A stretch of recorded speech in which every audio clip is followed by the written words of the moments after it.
Before we get into standings, managers' reputations, or what the National League actually looked like in the second week of 1970, start with the image. Start with the ball in flight. Sunday, April 12th, 1970. Astrodome, Atlanta Braves versus Houston Astros. Houston wins 8-3. They hit 5 home runs in a building that was already gaining a reputation for making power look difficult. Jim Wynn hit 2 of them. The first one's impressive. The second one is the kind of thing that turns baseball game into folklore. Because the point here is not just that Jim Wynn homered twice, it's where he homered. In the first inning, he drove one into the purple loge. In the third inning, with the man on and 2 outs, he hit another ball all the way into the gold upper reserved seats. In the early Astrodome, that wasn't normal baseball geography. That was the part of the building people talked about more than they touched. Afterward, Wynn said, "No one ever dreams of hitting a ball that far." The seat where the ball landed was later marked with a painted toy cannon. And that's why this is the Jim Wynn episode. Not because he had a big afternoon. Oh, he did have a big afternoon. He scored 2 for 4. He went 2 for 4 and scored twice, drove in 3 runs. And it's also not because Houston won, although it did. Larry Dierker threw a complete game, struck out 7, walked nobody, and kept a dangerous Atlanta lineup quiet until the 9th. This one matters because it feels like a franchise seeing one of its own players exceed the dimensions of his own ballpark. Hi, I'm Kevin. I'm documenting 1 game per player until I reach 100. This is Astro 1-3, Jim Wynn, April 12th, 1970. Astros 8, Braves 3. This is the 3rd game of a very early season series between Atlanta and Houston. Atlanta opened the set by blanking the Astros 5-0 on Friday. Then Houston answered with an 8-7 win on Saturday. So this is the rubber game. Not a sleepy getaway, not quite. Atlanta arrives with stature. The Braves had gone 93-69 in 1969 and won the first NL West title in the first season of divisional play. They walk into Houston as the defending standard for that half of the league. Houston, by contrast, is still trying to become something stable and recognizable. They're no longer an expansion novelty, but legitimacy is not yet automatic. By the end of 1970, Houston would finish 79-83, and Atlanta 76-86. Of course, nobody knows that yet. One club comes in with recent authority, the other one wants evidence. And the room helps. The Astrodome doesn't really behave like an ordinary ballpark. In the Dome, power carries a second meaning. It's about overcoming the building, and that's why this game feels larger than its score. Hank Aaron's here, Rico Cardi's here, Orlando Zapata's here. Phil Niekro's on the mound, Joe Morgan is here, Larry Dierker is here, Jim Wynn is standing right in the middle of it. Jim Wynn enters this story already fully formed. This is not a breakout episode in the usual sense. He's not some kid announcing himself for the first time. He's born in Cincinnati in 1942. His father worked as a garbage man and had also played semi-pro baseball. Wynn always credited him for making him the hitter he became. That mattered because Wynn always carried a kind of grounded force with him. He came in with a worker's background and a compact, trained violence in his swing. He grew up near Crosley Field at Taft High School. He played basketball, football, and even ran cross country. He signed with Cincinnati in 1962, and in his first professional season, hit .290 with 14 home runs and drew 113 walks. That part matters because even before he became the toy cannon, there was already this other Jim Wynn trait sitting right there in plain sight. Dude got on base. He understood the strike zone. He wasn't just a slugger. Atlanta drafted him away later that year. By 1963, he was already in the major leagues. So by the time we get to April of 1970, Jim Wynn is no longer a fresh face. He's grown up with the franchise. And the nickname explains almost everything. Toy Cannon. He didn't like it at first because he thought it sounded like a joke about being a short guy. But the second half is what stuck. Cannon. In 1967, he hit 37 home runs, second in the National League, only to Hank Aaron. And he did it while playing half his games In the Astrodome, that's real power. That's the kind that survives context. That's also why April 12th, 1970 matters so much, because this game is not just two more home runs added to a ledger. It's a public demonstration of what kind of hitter Jim Wynn actually was. Small in frame, yes, but explosive, strong enough to make a big park look smaller than it was, and patient enough to be more than a hacker. He was also dynamic enough that the older language around him never quite covered the whole player. Walking 113 times in his first pro season, not an accident. Hitting 37 home runs in 1967, also not an accident. The Gold Seed homer in 1970 is not an accident either. It's the loudest available proof of a player he'd already been for years. There's another piece here too, and it matters because it gives the episode tension. By 1970, Wynn isn't just playing for Houston, he's also navigating Houston. Harry Walker's the manager, and Walker does not really believe in Jim Wynn's kind of hitting. Walker had won a batting title by slashing opposite field singles, and he wanted hitters shaped more in his image. Worse than that, Walker's relationship with some of the Astros' black players, including Wynn and Joe Morgan, was toxic. So Wynn comes into this game not just simply as a star. He comes in as a star whose own environment still wants to argue with him. That makes this day feel even better in retrospect. He's a player under pressure in a park hostile to cheap power against Phil Niekro and the defending division champs. He goes out and hits the baseball to the part of the dome where the arguments cannot reach. The building's part of the point here. In ordinary baseball language, a home run's a home run. In the Astrodome, especially then, the level mattered. Purple meant one thing. Gold meant something else entirely. Gold was the part of the park people talked about with a little disbelief. Wynn wasn't literally the first man ever to touch the gold. Doug Rader did it on April 3rd in an exhibition against the Yankees, but that was in an exhibition, and this was the regular season, with Phil Niekro on the mound and the defending division champs in the other dugout.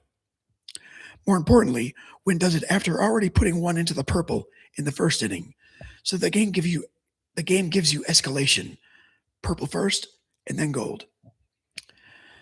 All right, this game starts with a small reminder that Atlanta's not here to play dead. Sonny Jackson strikes out, and Felix Milan singles and steals second. Hank Aaron lifts one to left, Milan holds, and then Rico Cardi flies out to center. No damage in terms of score. Almost nothing happens. In terms of mood, something did happen. Larry Dierker got a little traffic, but he kept the game still. He hands the bottom of the first inning to Houston with the room still undisturbed. And then Houston wastes no time showing you what kind of afternoon this is going to be. Joe Morgan strikes out, Norm Miller flies to center, and suddenly there's two outs, nobody on. It looks for a second like one of those quick first innings that Phil Niekro probably expected to stack up all day. Then Wynn steps in and changes the temperature. He drives one out to the purple seats for a 1-0 lead. It's important not to treat the first homer as merely an appetizer, because we know the gold seed shot is coming later. In real time, though, this first homer is a statement. 2 outs, nobody on, ace on the mound. But Wynn puts Houston ahead anyways. The whole rest of the game gets to unfold from inside that advantage. Joe Pepitone follows with a double, which helps too. Niekro already irritated. Wynn has already interrupted the script. Dierker answers with exactly the sort of second inning that you want from a pitcher protecting an early lead. He strikes out Orlando Zapata, and then he strikes out Tony Gonzalez. Then he gets Clete Boyer out to fly out to center. 3 up, 3 down, 2 strikeouts, no fuss. The clean top of the second is easy to overlook because there's so many home runs later. It's part of the game structure, though. Houston scores first. Dierker immediately gives Atlanta nothing to push back with. The Braves aren't building innings. They keep getting reset. Houston doesn't score in the bottom of the second. That matters too. Tommy Davis grounds out, Doug Rader pops out, and Johnny Edwards gets retired at first. Niekro gets a quick inning. For a moment, it looks like maybe he could settle the game back into its preferred rhythm. That's worth letting the audience feel because the third inning lands harder. If calm briefly seems possible, it isn't. It's about to get much worse for him. The top of the third's another gift for Houston. Bob Didier strikes out, Negro bounces out, and Sonny Jackson singles with 2 away. But Milan grounds out, and the inning dies right there. So now the Astros come to bat in the bottom half of the third with a 1-0 lead, and the crowd settled in. Atlanta just missed another chance to tie the game, make it feel balanced. And it's exactly the kind of moment where an ace can steal the room back. Instead, Negro loses it completely. Dierker grounds out and Morgan strikes out. Okay, 2 outs, nobody on, again. The exact same basic shape as the first inning. That repetition matters here because what comes next almost feels scripted. If you were writing the scene, you'd probably set it up this way on purpose. 2 outs, empty bases, no danger. Then sudden violence. Norm Miller singles, and that's when Wynn comes up for the second time. Wynn hits a 2-run homer, scoring Miller, making it 3-0. But the bare statistic is too small for the actual thing. Both dugouts stop what they're doing to watch the flight of the ball. That's exactly the right image. Not just the fans and not just the radio call. The dugouts themselves stop. That tells you the ball carried with enough authority to interrupt professional baseball players in the middle of their ordinary habits. It lands in the gold section, one section over from where Doug Rader's exhibition blast had landed 9 days earlier. And now the unreachable has been reached again, except this time on a Sunday in a real game against a future Hall of Famer and the Atlanta Braves. That's the moment this story changes from Jim Wynn is hot today to this is one people are going to talk about later. Before Atlanta can even process that, the Astros hit him again. Joe Pepitone steps in and homers back-to-back, 4-0 Houston. What I like here is how rude that sequence feels. Negro's already been embarrassed by the one swing everybody's going to remember. Then Pepitone removes even the chance to gather himself. There's no dignified pause, no reset. This inning does not say, okay, that was the mythic event. It says, no, actually, this is a beatdown too. Menke strikes out and finally ends it, but the inning did its work. The game's no longer delicate. It's leaning hard towards Houston. Atlanta's half of the fourth gives you one of the few moments in the early game where the Braves look capable of making a serious dent. Aaron bounces out, Bacardi singles, and Zapata doubles, moving Cardi to third. First and third, 1 out. This is the moment where the game could have tightened, but Dierker didn't let it. He strikes out Tony Gonzalez, no relation. He gets Boyer on a ground out, inning over, no runs. That might be the single most important non-win sequence in the first half of the game because it preserves all the violence Houston's already done.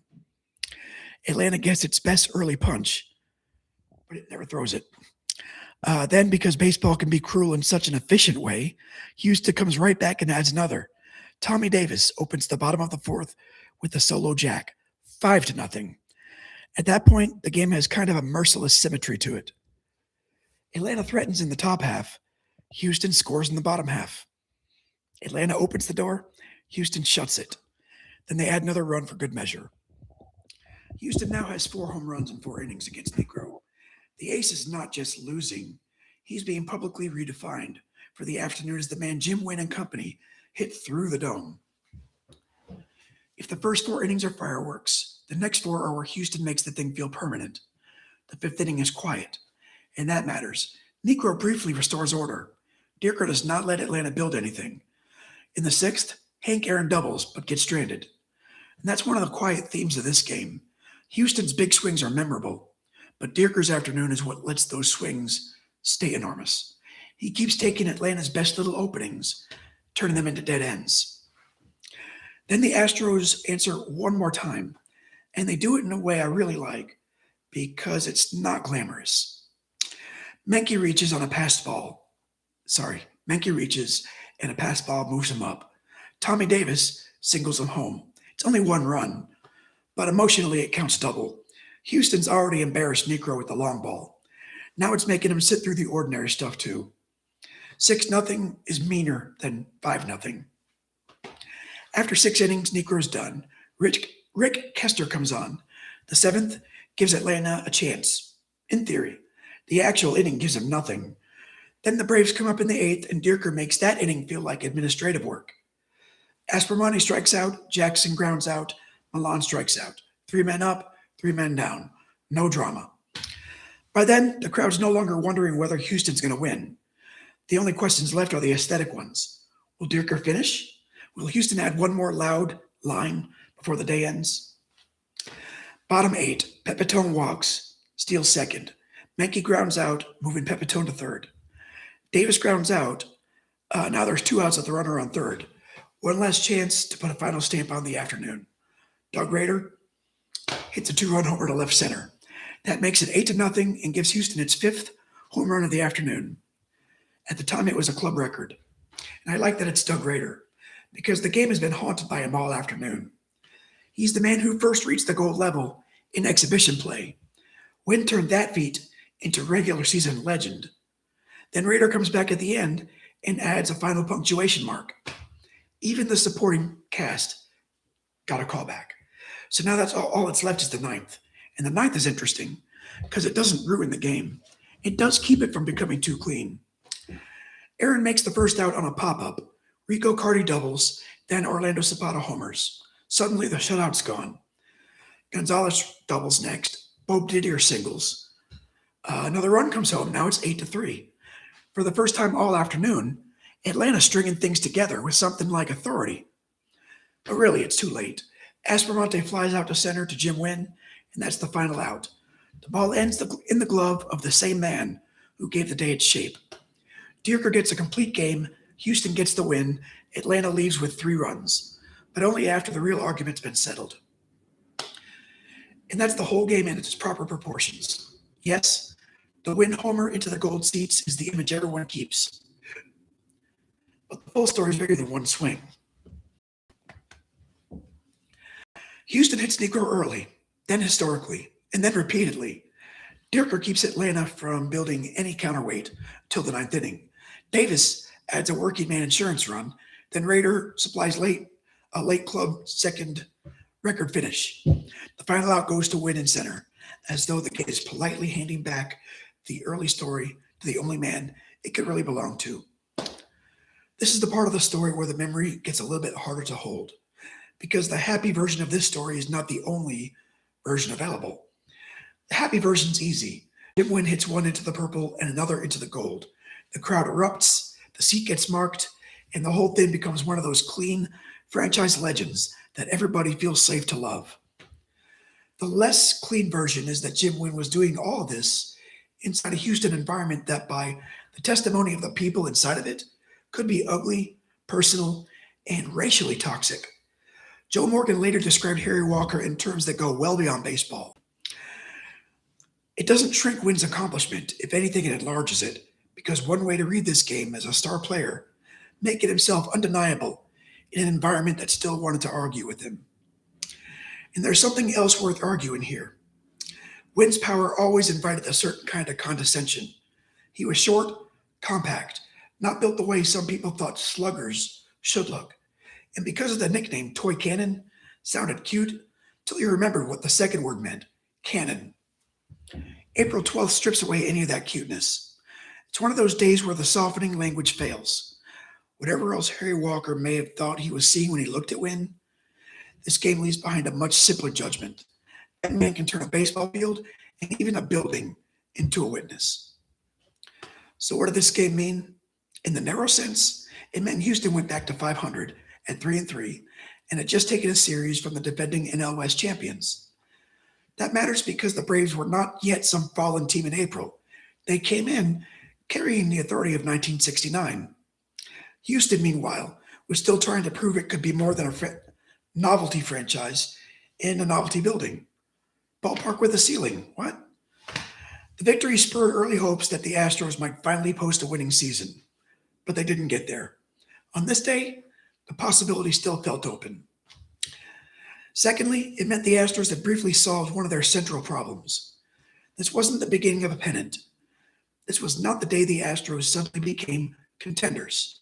It was something a little different, and in its own way, more honest. A perfect local baseball day that briefly made the future that it ultimately turned out to be. For Wynn himself, the day really does hold its shape. He led Houston with 27 home runs in 1970, and the Gold Seat Blast became one of the fixed images of his career. Not the only image, but one of the more permanent ones. And then, as often happens in real life, the neat baseball narrative gets interrupted by something harsher. Later that year, during a fight with his wife Ruth, Wynn was stabbed in the stomach and underwent abdominal surgery. He later connected his miserable 1971 season to the wreckage of his personal life. So if you're looking at April 12th from a distance, at the start of some uninterrupted upward climb, you're looking at a brilliant point inside a much rougher human timeline. And yet, Wynn's story doesn't stay broken. He bounced back. He later lit up Los Angeles too, and then the other kind of aftermath, the one that arrives years later and tells you what lasted. Wynn eventually returns to Houston, worked in Astros community relations for more than 25 years. In 2005, the Astros permanently retired as number 24. Careers are bigger than one Sunday, but if you need one afternoon to explain why Houston kept loving Jim Wynn, this would do the job.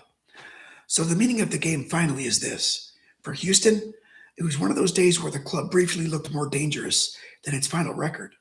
For Atlanta, it was an early season reminder that the 1969 title was not going to defend itself. For Dierker, it was a complete game win, backed by noise. And for the Astrodome, it was another tiny expansion of its own mythology. It was the cleanest single-day proof of what Jim Wynn had always been. Not a curiosity, not a compact little slugger with a funny nickname, but one of the more forceful players his franchise ever produced. Next time the shape of the story changes, Jim Wynn is force, as spectacle. J.R. Richard, down here, is a different kind of force entirely. He doesn't make the ballpark gasp. He makes hitters feel hunted. So if this episode's about the dome getting smaller, this next one's about the batter's box getting lonely. That's the proper way to leave this one, not with the standings, not even with the final score. Though the final score is good, Astros 8, Braves 3. Leave it with this image. 2 outs in the third, Norm Miller on first, Phil Niekro on the mound. Jim Wynn takes a swing, and both dugouts stop to watch. The ball keeps climbing and reaches gold. Later, they paint a toy cannon on the seat where it lands. And that's baseball doing the thing it does best. Taking one ordinary Sunday and leaving one impossible image behind. Thanks for watching. That was Astros 100, Astros 13. Tomorrow, Astro 14, J.R. Richard. Thanks for watching.